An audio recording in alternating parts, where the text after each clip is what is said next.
Hey, fellow time travelers, Eric here, speaking to you from the future, or the past. At this point, it's hard to tell.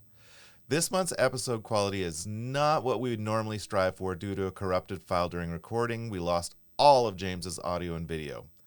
Luckily, Squadcast records a conference video for safety, and it has a combined audio and video track that allowed me to have something for this episode.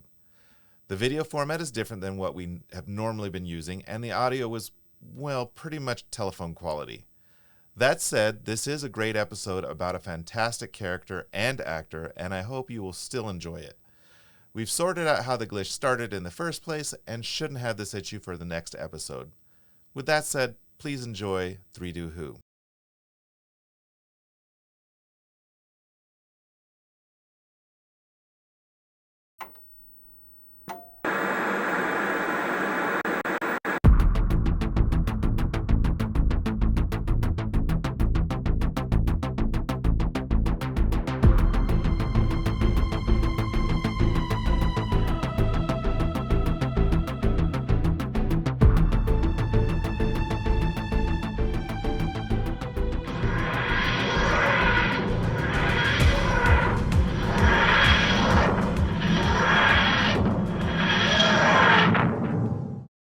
Doing?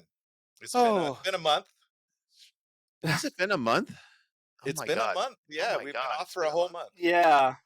God, it doesn't feel like it's been a month. I got so busy. I got something even worse. You got something worse than COVID? Worse than COVID? Married? Yeah, I had a legs day with my PT, hence I am feeling bloody. I've literally just had my first legs day with my PT for 18 months, and I am walking like John Wayne off his horse. Oh, jeez. Yeah. I'm going to be sitting down for a week. All right, then. Yeah. Minimum. Minimum, yes. Yeah. Bloody hell. Yes, no. How about you, Mike? How are you? Oh, not too bad. Was up in Thunder Bay, Canada for a weekend for their Pride up there. That was a lot of fun for the Puppy Podcast, Off Leash. And, of course, BFFT and the Royal Highness podcast and all that stuff. I just am up to my eyeballs in pipe. I need to finally retire from state service so I can devote all my time to podcasting. Yes, well, luckily that's because I feel like I feel like I do that now anyway. Yes, and I have gotten both of my eyes fixed over the last month, and they seem to be working pretty well. I was so tempted to smear Vaseline over my lens to make you think that I wasn't in focus. Well, you're never in focus, so no. Alrighty then. All right, let's get started. Hello and welcome to another episode of 3 Do Who, the monthly Doctor Who podcast, where we discuss all things Doctor Who. I'm your host, Eric, with my newly regenerated eyes. And we're joining me today, as always, are two of my best friends in the Whoniverse, James and Mike. Hello. Yay. So, since we've already gone over how we're doing, since we've been away for a month, let's get into some Who news.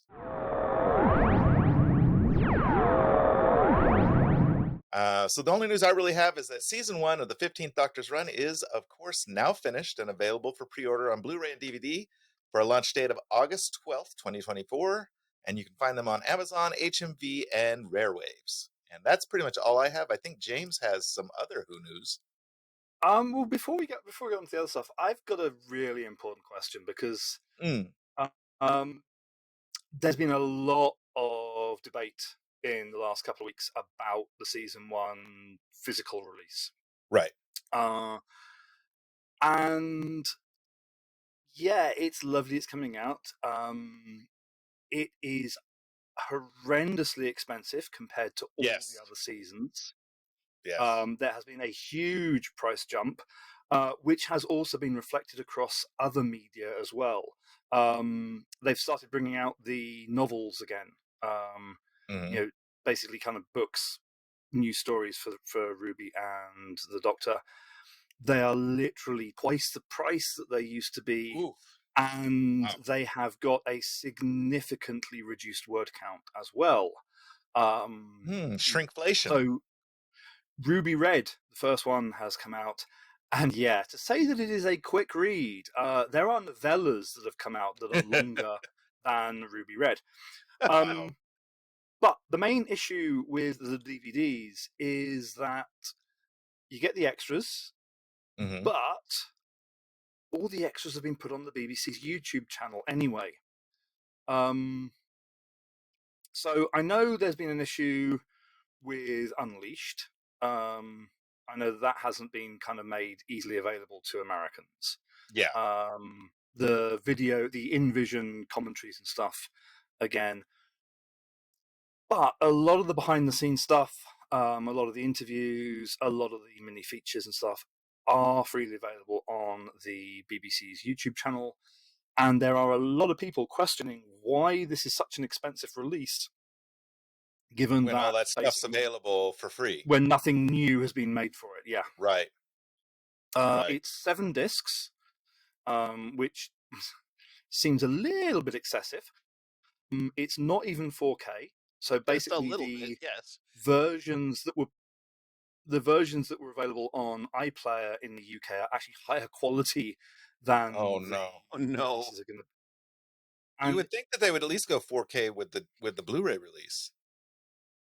Yeah, it has caused a lot of debate, a lot of discussion. And yeah, there are some interesting questions being asked about the release strategy. You look at the kind of like, when the series came back in 2005, and you look at what was on the DVDs, in the original releases, along with kind of stuff that, okay, the internet didn't have BBC YouTube channels and stuff, but they put makings of on there. They had video diaries on there. You had mini episodes on them that weren't available anywhere else. You had prequels that have been kind of put out on various services. And then, yeah, in recent years, the extras have massively diminished. So first of all, do you guys actually have access to the BBC YouTube channel? Is it region locked, or can you get it? I honestly don't know. I never go and use it because I have other means of getting that stuff. It's region locked. It's region locked. Because so basically, kind of, in the UK we're being a bit shafted because we've already got all the stuff for free anyway. So again, there's been a few comments about, is this part of the Disneyfication process that basically kind of like, stuff is being done for the American market kind of thing. Of course. Yeah. But yeah, the price is ridiculous. Yeah, it is. It definitely is. Especially considering that physical media is so rapidly becoming obsolete. And for some people, they don't even own a DVD player anymore or a Blu-ray player anymore because everything's available streaming, and they just they don't have any. I've got several friends that have said, "Oh no, I don't have a player," because I offered to lend them some of my discs, and they're like, "Oh no, I don't have a player to play them." So yeah, it's kind of interesting seeing how that release has gone down. The Celestial Toymaker has come out, the Lost Story from the 60s. Again, to very mixed response, because some people don't overly like the animation style that's been chosen for it. Right. They've taken the kind of out there nature of the story and magnified it 100-fold to make the animation really out there. And yes, in the last few days, oh boy, you can tell, and going to bring politics into this very briefly, you can tell that there is a general election ahead in the UK, and that certain parties who may or may not be in power are really kind of on their dying legs because the government has lashed out at David Tennant. David Tennant. Leave our 10 and 14 alone. Basically, as I know in other countries, there are various culture wars being stoked up, especially around trans rights. Oh yeah. David Tennant David Tennant has a non-binary child. Yes. And he said when he was being presented LGBTQ award a few days ago that he wished the government would shut up, and let these people live their lives. Yeah. His words have been twisted. He's now been accused of telling the government to shut up rather than he wished they would shut up, which is what he actually said. And various MPs have demanded that he makes an immediate apology. To which the expressions "fuck" and "off" have basically seemingly been used. So yes, it's been a strange time over here. The series, as you say, has finished. To mixed reviews, I think would be fair to say. Yes. Yes.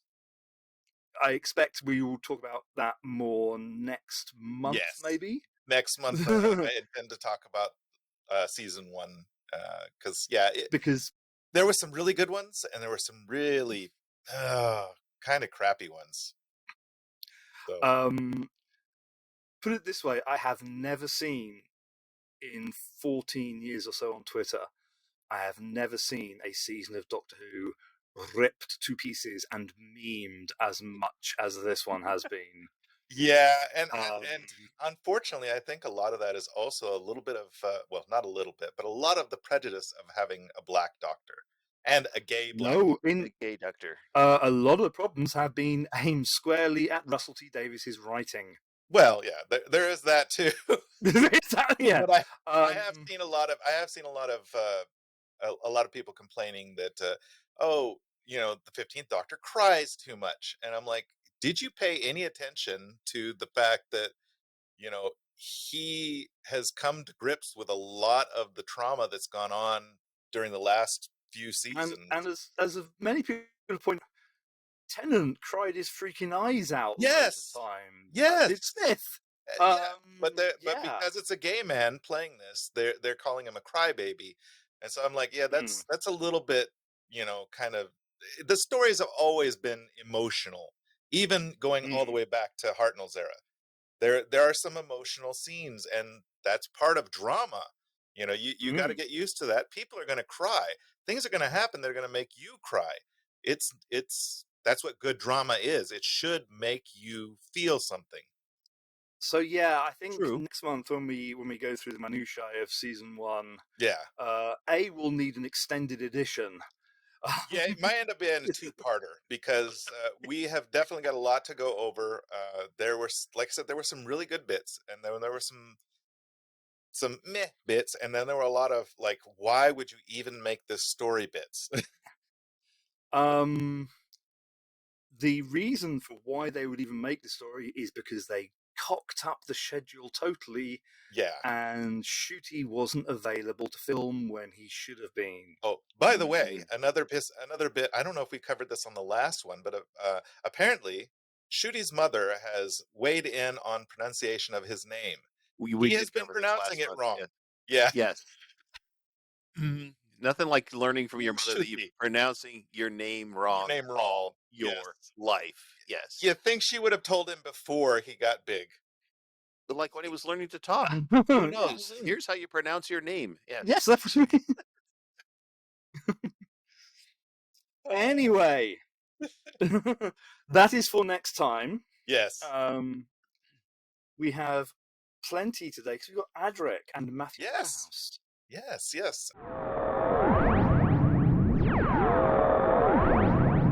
So let's get on to the main topic. So as James said, this episode we're going to be discussing Adric, the 4th and 5th Doctor companion.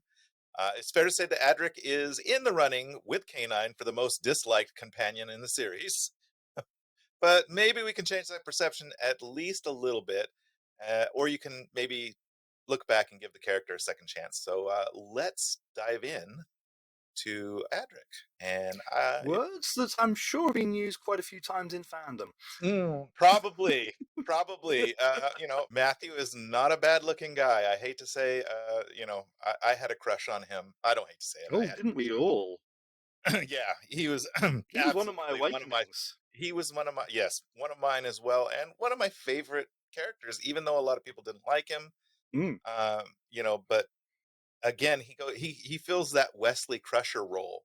I was about to say, yeah, or he is Wesley very Crusher much, filled that Adric role in Star Trek. yeah, Yes. say Will, and more importantly, Will Wheaton seems to have kind of learnt the Matthew Waterhouse method of being obnoxious whilst he was on set, Yes. but then becoming humble about it afterwards. Yes. Well, his wife has been a big help in toning him down way I down. suspect Mr. Waterhouse's husband has been as well. I believe so. Yeah, I believe so. Yeah. So let's get on with it. Adric was a companion of the fourth and fifth Doctors, played by Matthew Waterhouse, as we've been saying. He was an Alzarian resident of E-Space who stowed away on the TARDIS after the fourth Doctor, Romana II, and Kanan visited his planet.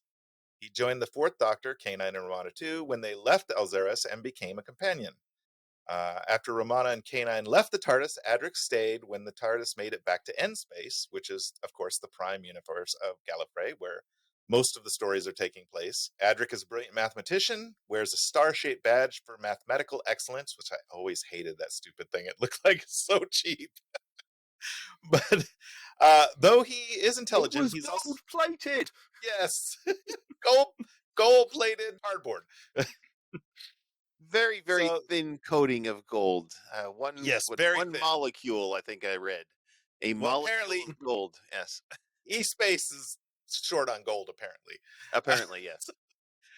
Though he is intelligent, he's also a child and pretty immature. He comes off as arrogant and abrasive, and this has made him one of the least popular, even most hated of the Doctor's companions among fans. But I never hated him. I thought, yeah, he's kind of being a little jerk, but sometimes, that's what the Doctor needs to push him in the right direction once in a while. Is somebody who can be just as big of a jerk as he is. So, as an Elzarian, he's a member of a highly adaptable species and is theoretically capable of genetically evolving to suit any environment, and possesses an inhumanly rapid rate of healing. Now, he can't grow back a limb or anything, but apparently he can heal pretty fast. Adric was present during the events of Logopolis when the fourth Doctor fell from the Pharos Project radio telescope and regenerated into the fifth Doctor, and he continued to travel with the fifth Doctor and new companions Nyssa and Tegan, but sadly his travels came to an end in Earthshock when he tried to stop a Cyberman-controlled freighter from crashing into the Earth. The navigation controls were locked by a logic code, and Adric was entering the last code when a dying Cyberman destroyed the controls. Adric dies in the crash as his fellow companions look on in horror from the TARDIS view screen, and his last words before the explosion were, "Now I'll never know if I was right." Adric died not knowing that the freighter he was trying to stop was actually the meteor that wiped out the dinosaurs and led to the rise of humanity. Adric had a couple more appearances in other media, which I'm sure that our resident Who buff and James will fill us in on. But now I'd like to pivot to Matthew Waterhouse, the actor who played Adric.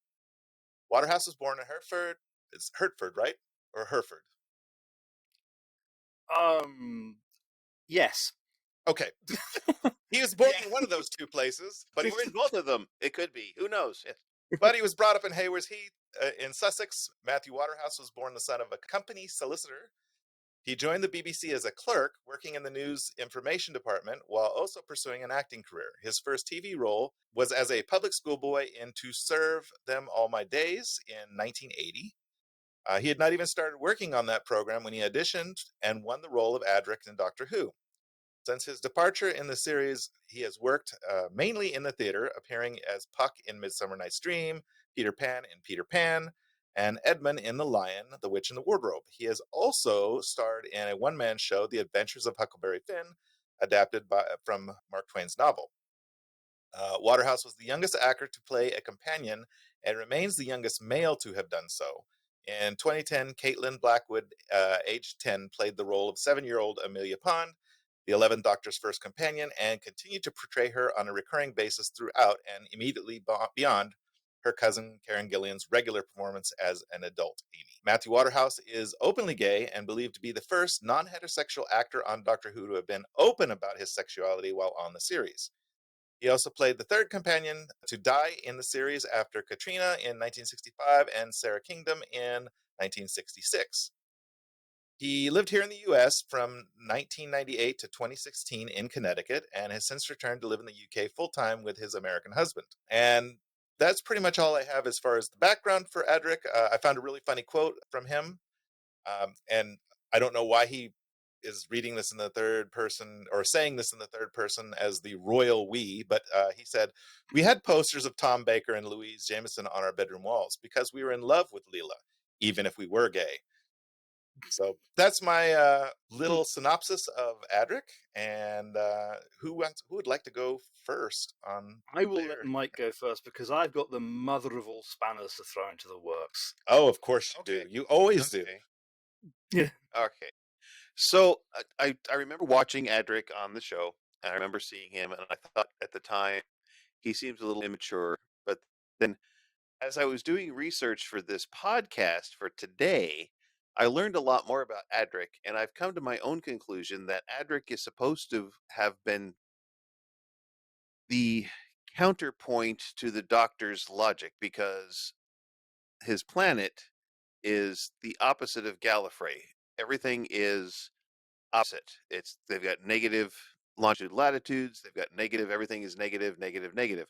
So as I was reading through this, I thought, oh, the whole backstory to me makes it look like he's supposed to be the counterpoint to all of the Doctor's logic. And in fact, one of the clips that I watched, he was talking about logic and probability with the Doctor, with the fourth Doctor, and the Doctor kind of backed up from him and said, well, where's the fun in logic if you can't just do things your own way when you want to?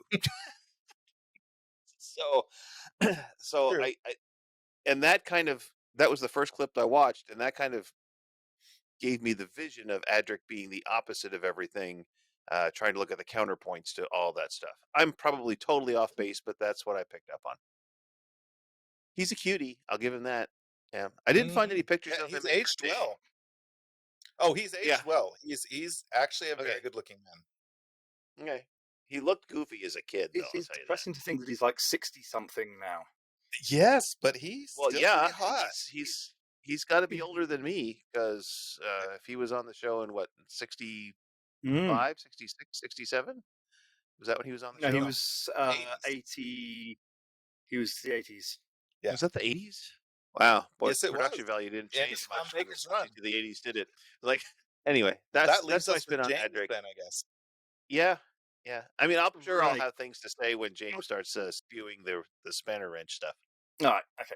We'll start with the TV stuff because, I feel really bad for Matthew Woodhouse because he really got done over behind the scenes. Yeah. I mean, he's taken on as the companion. He's a companion designed to work well with Tom because, of course, Romana basically kind of like buggers off shortly after he joins. Right. So, and you look at him in Keeper of Traken, and he works really well with Tom. Yeah. Tom is his mentor. He looks up. Adric looks up to the Doctor, and then, Tom hands in his notice, and it's like, oh, well, we've got this companion. Well, sure, he's going to work really well with Peter Davison, so let's bung in another two companions on top of that. The production team, didn't really know how to kind of like describe the character to the writers.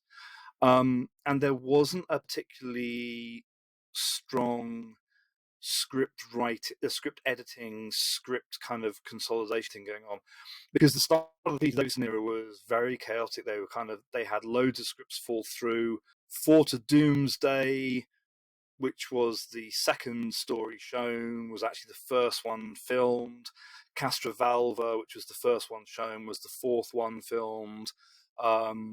Nyssa was never supposed to be a companion, got added in at the last minute, which is why she's not in some episodes, because contracts. Yeah. The behind the scenes stuff going on, at that time it's probably one of the two most turbulent times that there's been.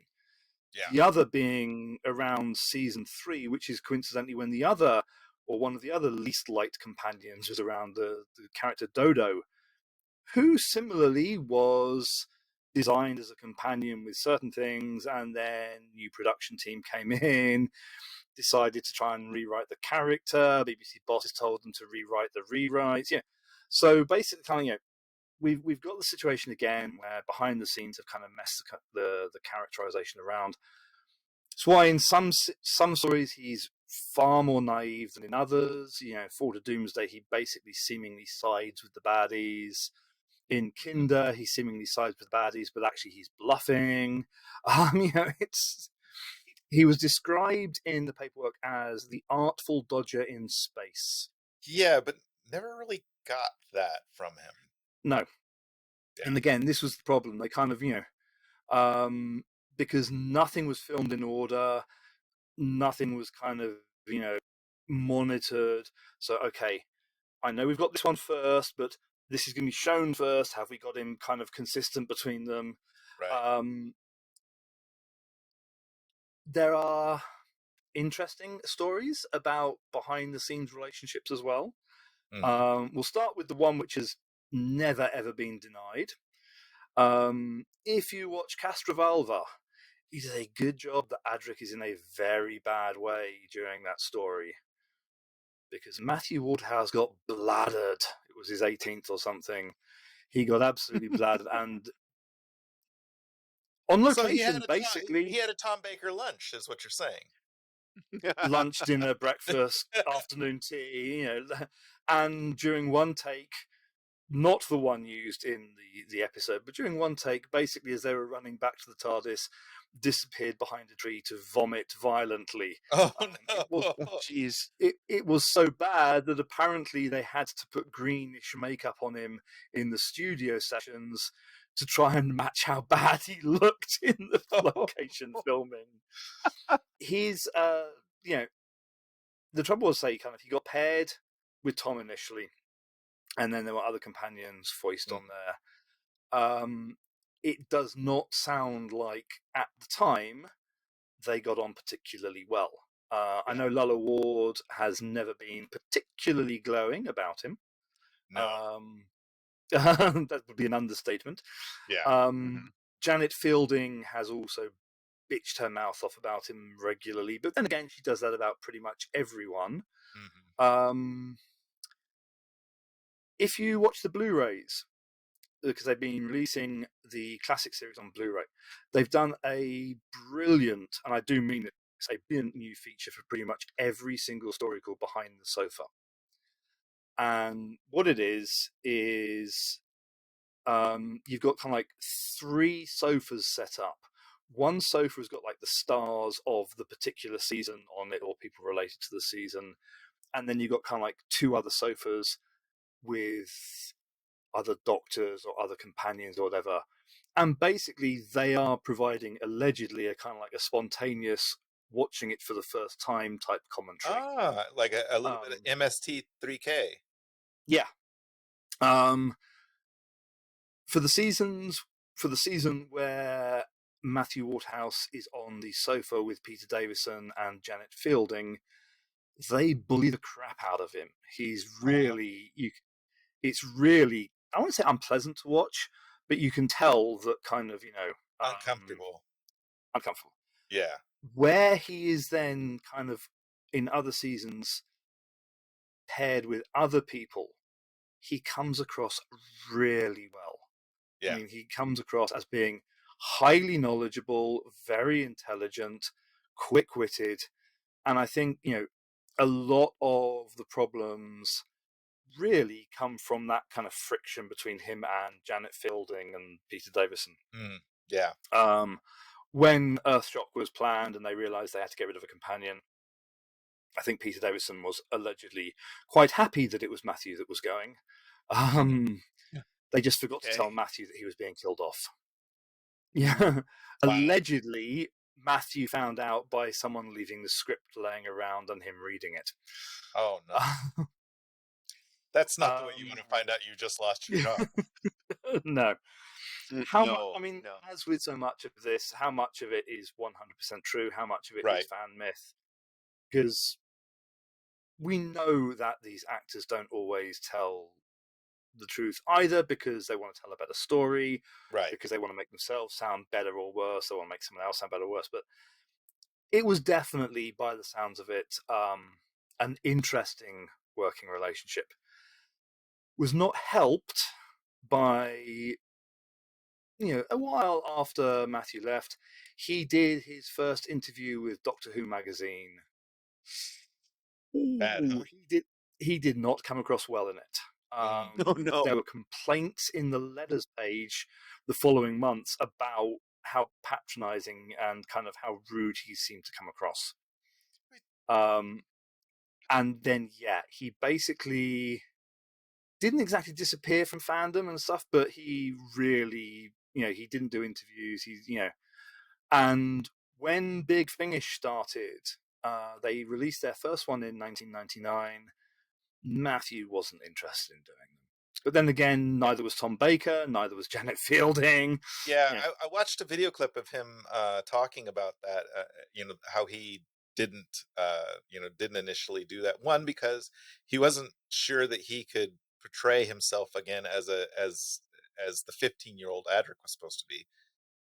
And he has since said that he realizes it was kind of a big mistake, because when he finally did go back to portraying him, he says it was more a challenge to go back and portray himself as Adric, but he said it was actually a worthy challenge. It was one of those things like, hey, I could have done this, and he kind of regrets not doing it.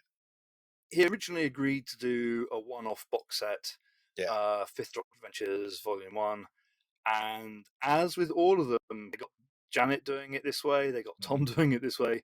He enjoyed it so much that they've done several seasons of Dr. Nyssa, Tegan, and Adric. Right. I have a really genuine, important question for you.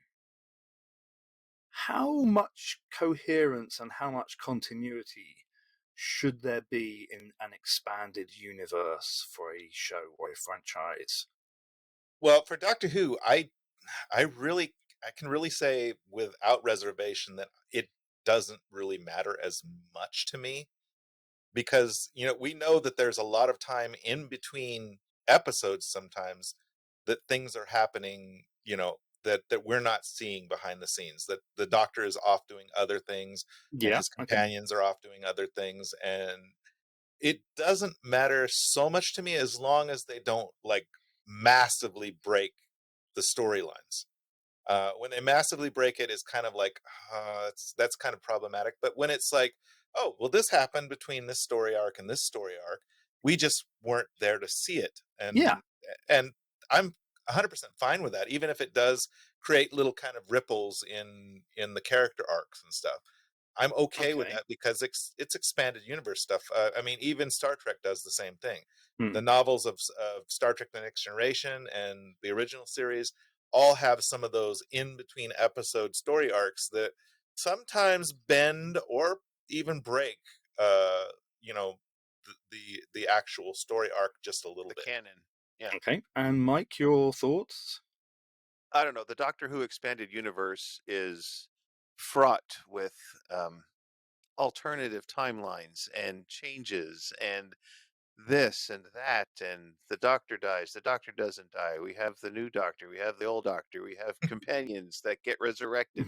Hey, we get authors to do things differently with the companions and the it's just it's hard to look at it as a timeline of the expanded universe, because well, it's all wibbly wobbly timey wimey stuff.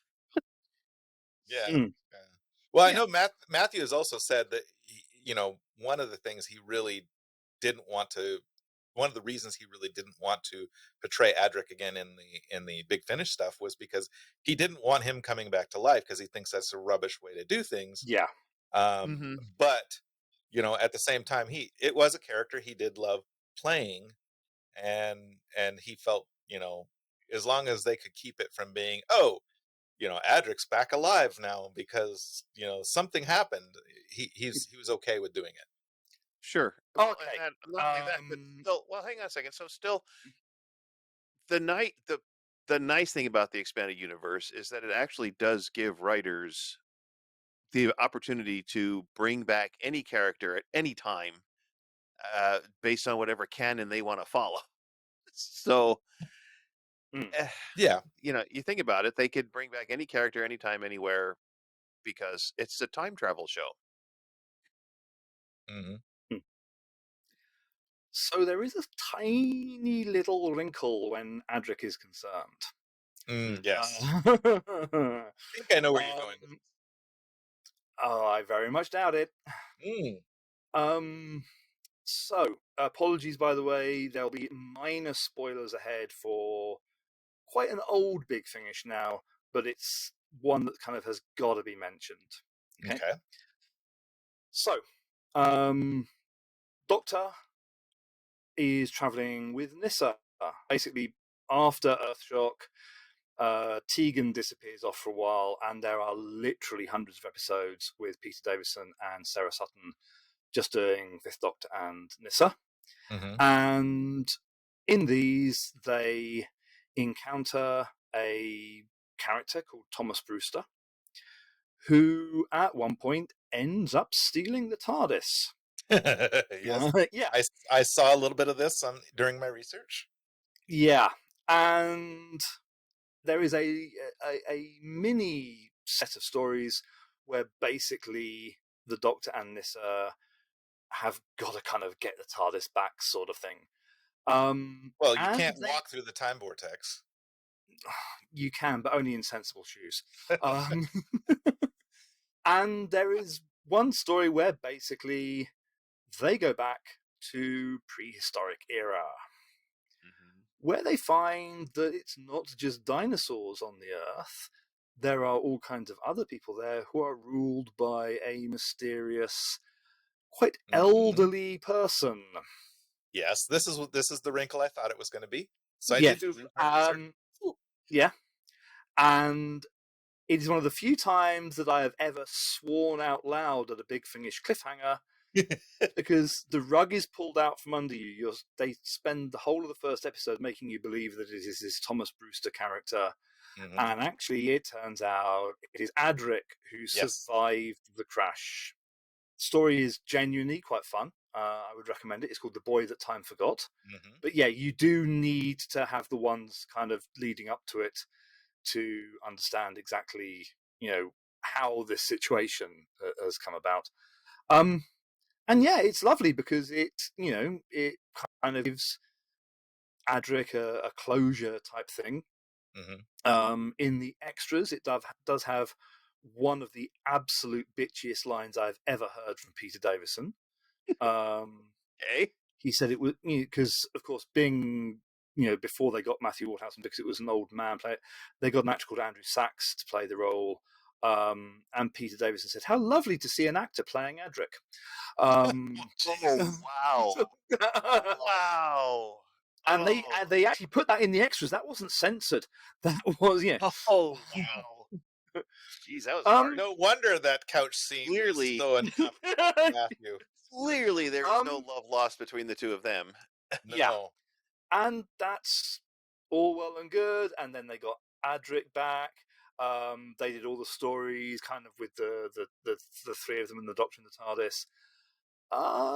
But then they did a run of stories leading off from the end of Earthshock, with the Doctor and Nyssa coming to terms with Adric's death, laying literally the ghost of Adric, to peace. And basically they did a whole run of stories where very explicitly Adric is dead. And it's not kind of like you can then kind of like put one of these stories after the other to explain how that. It's one of the big continuity things in Big Finish that kind of really is just kind of like, and the trouble is, it's very MCU. Because The Boy That Time Forgot features this character called Thomas Brewster.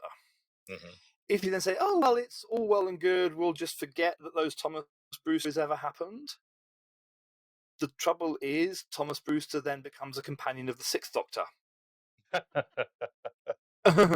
So do you then say, ooh, those ones never happened either? Because if those ones never happened, then you kind of start unraveling the whole freaking timeline. I mean, but here's a question I have about the Thomas Brewster character. If you've got a character who's smart enough to steal the TARDIS, why would you then let him be your companion? Because how would you ever trust him on board the TARDIS again? There is a very good reason for it, but as long as there's a very good reason, and they don't just it's all fine, but we've made up. Because there are very few beings in the universe, in the Whoniverse, as it were, that can actually operate the TARDIS correctly. Well, they had a nice swim in the pool. They had a nice talk. They got everything out in the open and worked it all out. Basically, it is. It's actually a really kind of decent character arc. The whole Thomas Brewster thing with the Fifth Doctor and Thomas then part company, and then the Sixth Doctor unexpectedly runs into him again. It is, and you then get a dynamic with Thomas Brewster with the Sixth Doctor's then companion, and it is a very well kind of structured thing. As long as it's not like slapdash together, we're just going to no. The one thing the Big Finish do very well is companions. But yes, it is just very unfortunate that The Boy That Time Forgot is slap bang in the middle of this Thomas Brewster initial arc. And it contradicts the heck out of the stuff that is then much further down, where Tegan and Nyssa and the Fifth Doctor have really, oh my god, they're dull, coming to terms with his death and dealing with it. There's some fun stuff in there, but it's there's some it's not my favorite run of stories. The morning thing is never my favorite portion of any of the stories, because it is like, first of all, there is enough death in our real lives that we have to mourn. I just really hate the mourning of a companion. It just needs to let's put that off to the we don't see it portion, and have a nice send off for the companion and move on. It was unfortunate that Earthshock led into Time Flight, and they literally led one into the other. So you couldn't have the off-screen mourning. I think that would have been, and it was dealt with very hastily. They pulled the rug out from under the viewers, though, because Matthew Wardhouse guests in one episode of Time Flight. The reason they did it, the reason they wangled the way to get Matthew Wardhouse into an episode of Time Flight, was so that his character was listed in the TV listings magazine, thus hiding the fact that he died at the end of Earthshock. Oh, sneaky. Yeah, they John Nathan Turner, the producer at the time, basically wanted so much of Earthshock to be, kept under wraps. He even turned down the cover of the Radio Times, which would have been really prestigious for Doctor Who back then. So, John Nathan Turner wanted to keep everything under wraps. He wanted everything secret. And so he said, right, you have to find a way to write Matthew Waterhouse into the start of Time Flight, purely so that in the listings magazines, people don't realize. It's really sweet that actually Adric is the last person that the Fifth Doctor sees before he finally dies. If you watch the Fifth Doctor Regeneration, the Fifth Doctor's last words are Adric. Sorry, Adric. Adric, why are you here? It turns out, and this is where Big Finish do companion stuff really, really well, there is a secondary story taking place literally during the regeneration scene.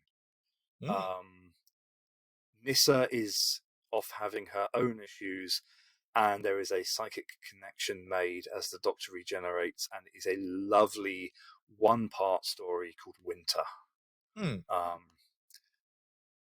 And Big Finish also, they do, along with the kind of like the regular full cast stuff, they do various short stories and things like that.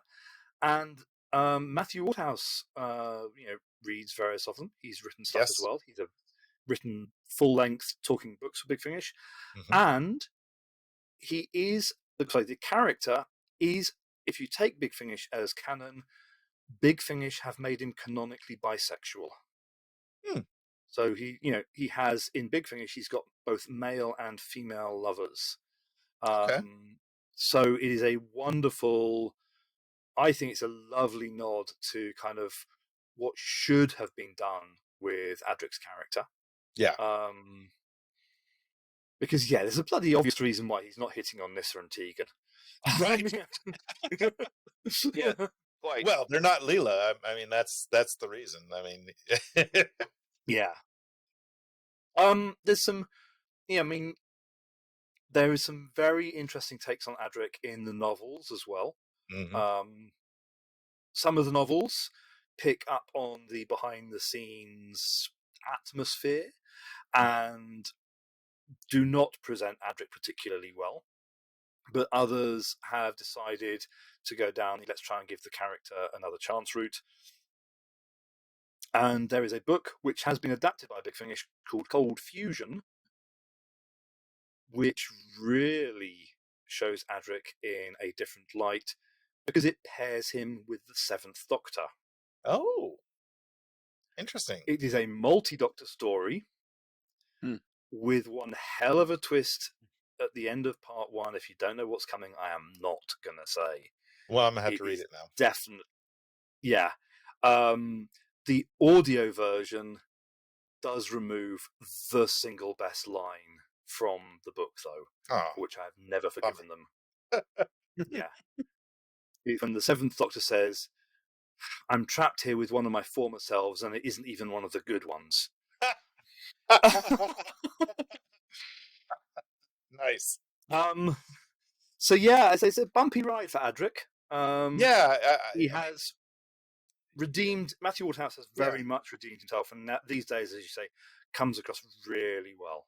Yeah, I've read some stuff where early on he said Tom was incredibly difficult to work with, but in an interview I watched with him that was not too long ago, I think back in the early 2000s, he said one of the nice things that Tom actually did for him was actually look him in the eyes when he was playing to him, which Tom apparently does not do with most of his adult actors.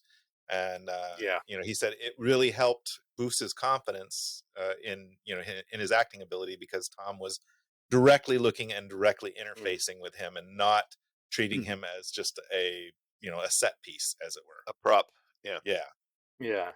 So I think really Adric as a character suffered because of behind the scenes stuff, and you've got to remember as well that even though homosexuality was legal, and it had been for kind of like 1.5 decades by then, gay characters on TV were massively, the tabloids tried to get soap operas cancelled because there'd been a gay kiss in them.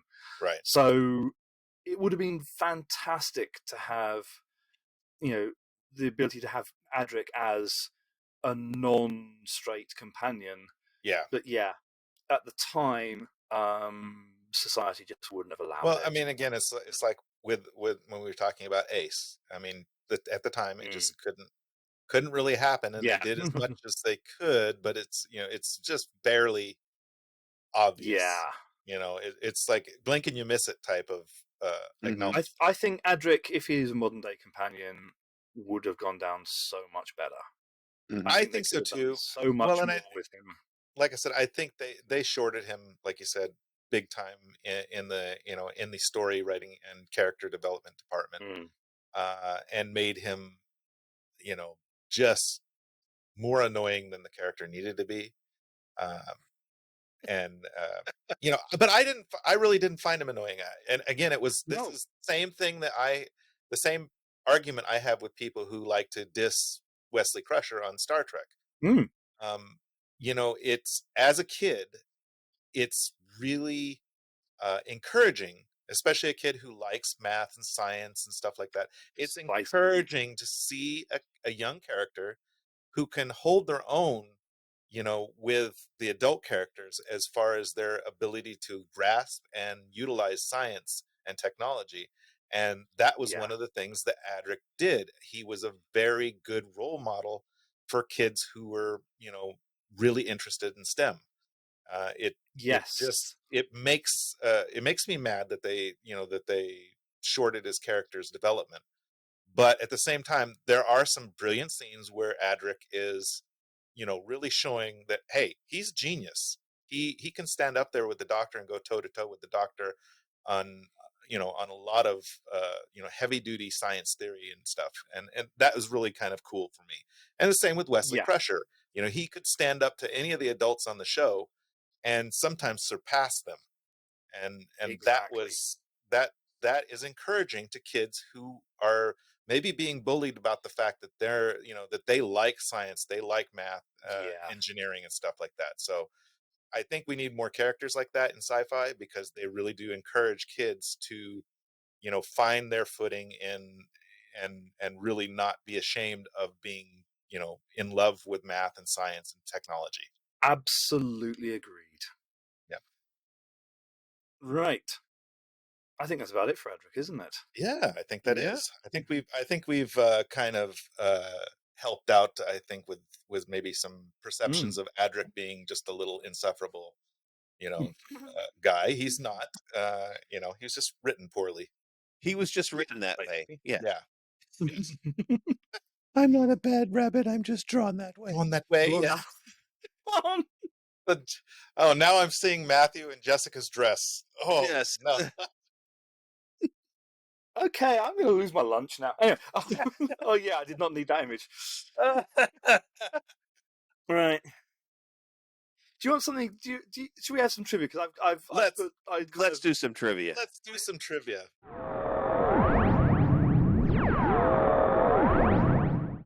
I saw something on Twitter the other day, and I made the mistake of thinking, oh, actually, that'd be really easy to do something on. That's where you made the mistake. Thinking that's right. Easy. Because season 1 is now done. The Christmas special called Joy to the World is provisionally scheduled for Christmas Day in the UK. Okay. And I checked, as of today, as in recording day, not the day this is released, Christmas is in 178 days. Okay. So I thought, how would you have to split things up to get through kind of Doctor Who between now and Christmas? And yeah, I got kind of carried away. Right. Okay. No. Me get carried away? Never. Right. Because I suddenly realized that, we live in a very strange world now where trying to work out what the definitive way to watch something is genuinely really bloody difficult. It's very difficult. Right. So, officially, to get through the first Doctor's adventures takes approximately 54.5 hours. Okay?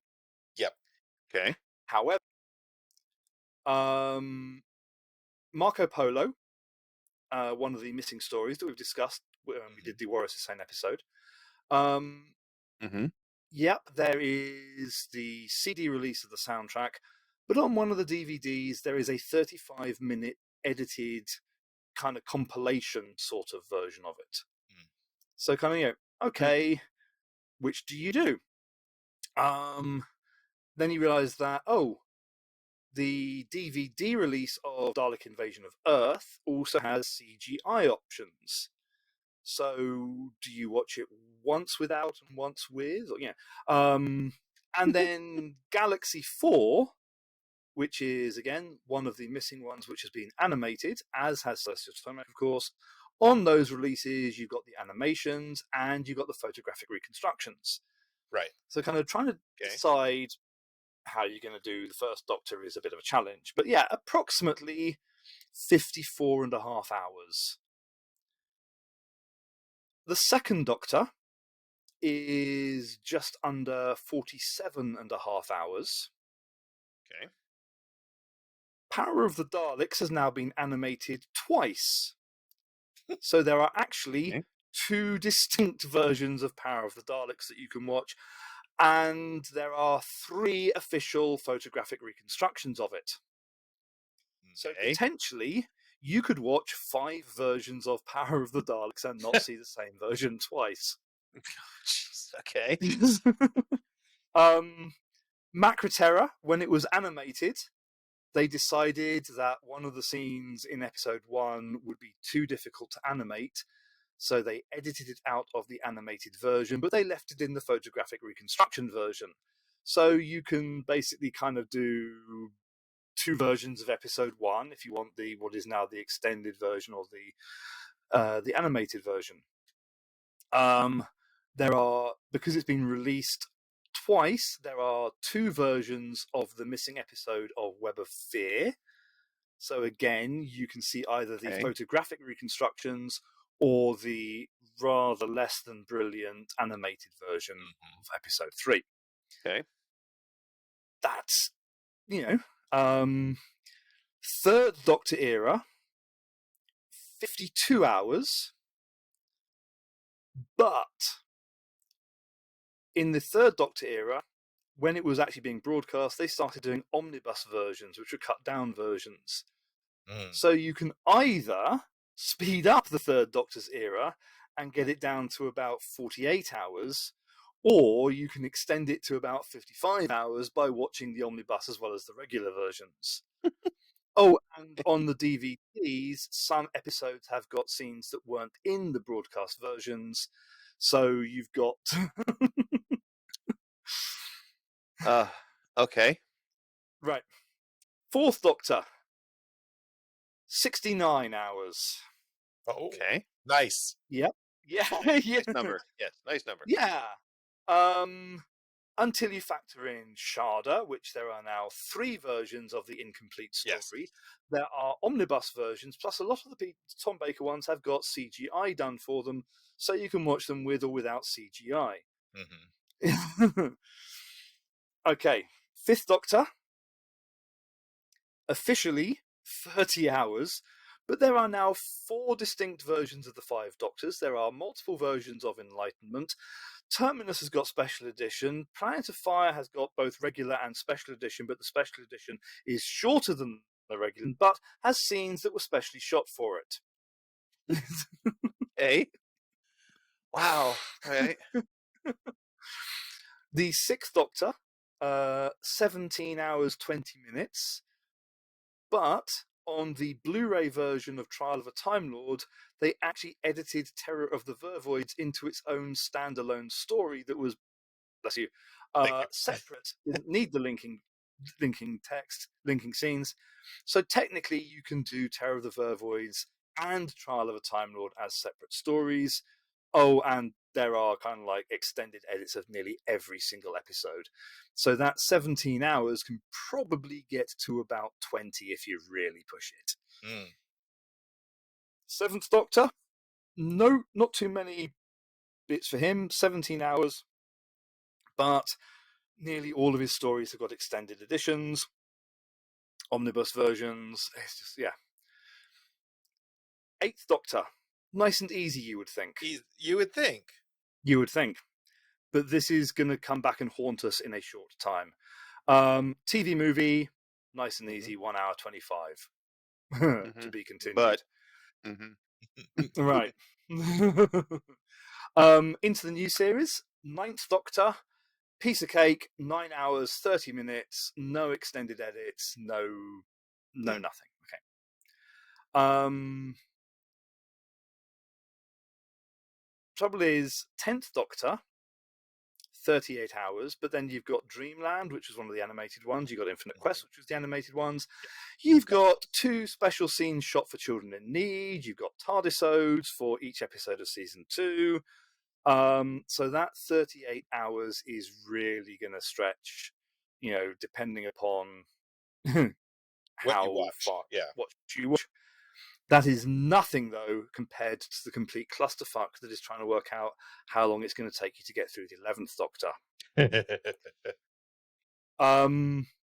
Because we encounter an interesting problem with the 11th Doctor. The episodes as released on physical media have never been the same as the episodes as shown on TV. They have always been messed up in some way. The original release did not have any of the throw forwards at the end of the episodes. Okay. So as soon as the episode ended, it went into the credits and that was it. Various other ones have had kind of like minor scenes missed out or cropped or whatever. But, and I got too dizzy trying to work out the exact number. If you factor in the Blu-rays or the DVDs or physical media of choice, there are something like 30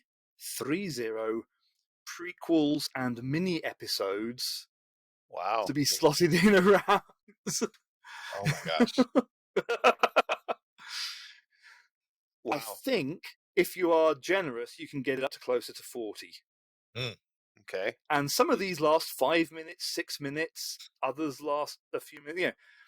These are not kind of minor little bits. There are, depending upon how you want to do it, there are anything between 30 and 40 of these prequels and mini-sodes. Okay. Wow. Okay. Just the TV episodes last 35 hours, though, roughly.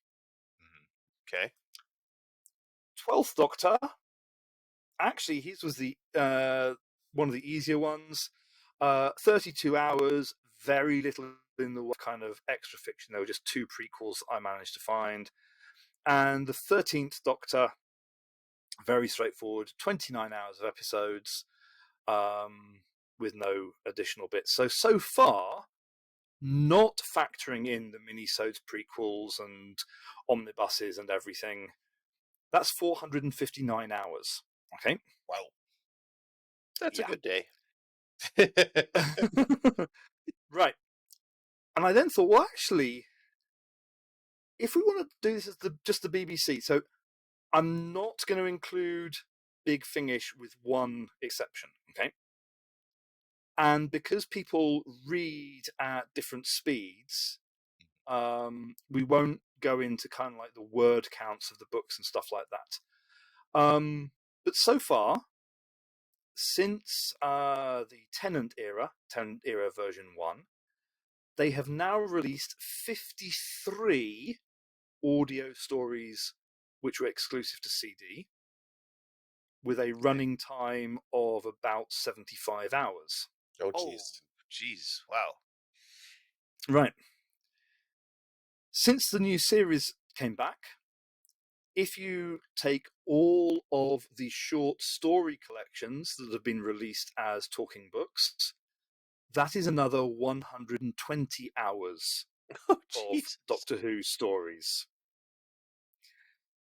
This is why I said I started to get dizzy trying to work all this out. Exactly. Right. Yes. Yeah. Right. The talking books based on just the new series is a bit complicated because some of them were abridged readings, but a lot then became fully unabridged, complete ones. That's another 370 hours. Shit. Good Lord.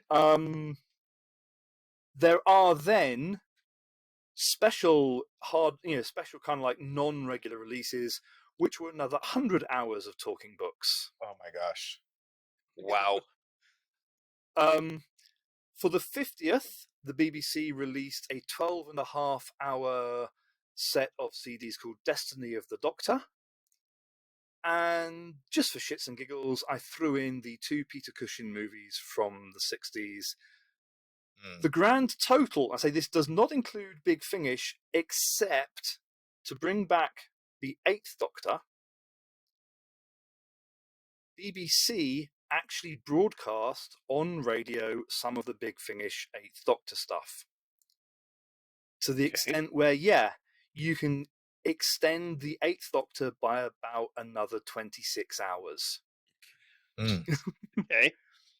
And we haven't even got to some of the other doctors yet, like the War Doctor, who's, got their own book. And I actually think it's more than one now, isn't it? There's been, War Doctor-wise, there's been one hardback book called which I have. War. Yes. Yep. Excellent. That's factored into the Talking Books thing. Okay. He has appeared in comic strips and stuff, which I'm going to cover next time when I'm going to start talking about the running time of Big Finish, because my head isn't get ready for that one yet. Right. But basically, just with BBC products, TV episodes, talking books, and not factoring in multiple versions of different episodes and stuff, there is about 1,150 hours of Doctor Who, and it works out that if you want to get through it before Christmas, it is basically literally a full-time job, because you're on about 7 hours a day to get through. Jeez. So if you see anyone who says, "Oh, what am I going to do without Doctor Who till Christmas?" There's plenty to go back and watch. Now you know. There is 1,150 hours of content that you can consume. And that doesn't even include, you haven't even gotten 14th and 15th runs in there. No. So there's still plenty. Yeah. And say next time, because, having mentioned the whole Adric issue with Big Finish, next month's or next installment's trivia, I'm going to do a listener's guide to Big Finish, because it is insanely complicated. And it's, they've been going for 25 years, so trying to find a starting point is a bit difficult. So next time round, I'm going to do an abbreviated listener's guide to Big Finish. And if I can work out how many millions of hours of Doctor Who they have put out, God, I know it's a lot. Because not only have they done just the regular Doctor Who stuff, they've also done Torchwood, and Sarah Jane, and Class, and they've spun up. They've done spin-offs of and Paternoster Gang. Yes. Diary of River Song. Yes. And Susan and Donna.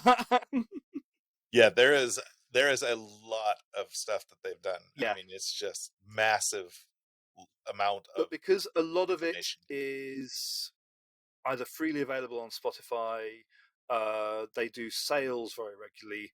I figured actually next month, a beginner's guide, a where to jump in, because there is some seriously good stuff in there.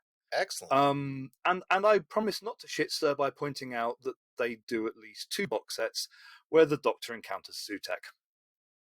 Okay. Yeah. Okay. Which is the discussion for next. And the Celestial Toymaker crops up quite a bit as well. Yes. Well, of course he does. It's a great character. Yes. Yeah. Aside from the early racist overtones. So that's what I'm going to be doing next time. What are we going to be doing next time as the main thing? So next time is the main thing. We are going to discuss just kind of a general overview of season 1 of the 15th Doctor's run. So I figured that would be a good place to start off. I didn't want to start it off this month because my eyes are just now healing. It's gonna be a lot. It's gonna be a long episode. I am absolutely certain of that. Because we all have some very strong opinions about this first run. And I mean, there's things I like, things I didn't like, and we'll talk about it next time. So anything else for the trivia? Other than it is now 8 o'clock in England, so I am way behind on my 7 hours a day for today. Right, you need to get going. You've got to get going. No lunch break for you. Yeah, no. Tonight we're actually on the first Doctor. We are working through the first Doctor at the moment. Oh, nice. We're halfway through the Romans, so we're doing the Romans and the start of the Web Planet tonight. Nice. I will be sleeping very well. Good. That's good. Yeah. Yep. All right. Well, with that, thanks for joining us on another journey through the Hooniverse. Remember, you can support the show by liking and subscribing on YouTube or subscribing on Buzzsprout for as little as $3 a month. You can send us an email at 3dowho@gmail.com or text from the 3dowho.buzzsprout.com. The link is at the top of every episode's show notes.